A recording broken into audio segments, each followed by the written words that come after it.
So by now, you may have some investors who are interested to know more about your business. But how do you protect your business information from these people? The most common way is to use a non-disclosure agreement, in short, NDA.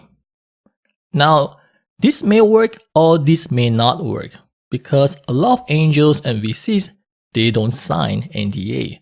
Or even if you're applying for a grant, if you're applying for an acceleration program, they don't sign NDA too because it's just too much of a hassle for them to sign. Imagine that they're receiving hundreds of applicants every day. It's impossible for them to sign NDA with all these people every day. So you have to understand that.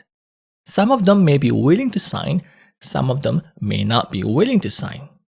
Now, even if they signed, what can you do about it? I've experienced in my entrepreneurship life before that VCs who actually signed an NDA with me and eventually stole my business idea. So what can I do about it? Well, I can always go to the court. I can always hire a lawyer to sue them. But as you know, hiring a lawyer and going through the litigation process is very expensive. So is it worth doing it? So sometimes you have to consider all these things on whether an NDA is useful or not. One thing you can do is to find out about the investor's background. Are they a seasoned investor? Have they invested into many companies? Who are these companies? You can find out from these people. So, have they invested in any of these companies? And who are these companies? You can always approach these companies and find out more about their investors. Are they genuine investors? Are they good investors or bad investors? Remember, there are always good and bad people out there.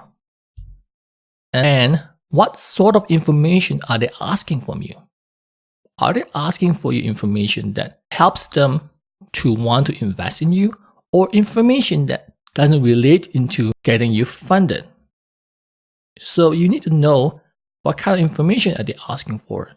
Are they more interested into knowing about your details, the software that you have, your clients that you have, the contact of your clients? Then if they start asking for those kind of information, it doesn't really help them to get you invested, then there may be something fishy going on. So, of course, you have to reveal information about your business to your investors or to your potential investors, but do not reveal too much info at once. Go with the flow. Okay? Start with the easy kind of information, public information about your company.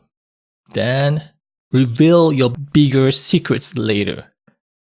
As you build more trust with the investors, you can give them more hidden information about your company. Remember, go with the flow.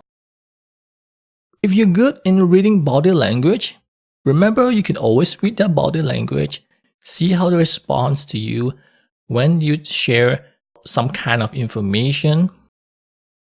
And one final advice that I would like to give to any entrepreneurs is don't feel too obliged to give out too much information.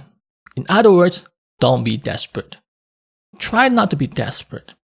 One way you could do that is to approach many investors and get many people to be interested in your business. That way, you are spoiled for choices. So you're not too desperate when you talk to just one single investor. You have other choices. So if one investor says no, you can always go to the second investor or the third one.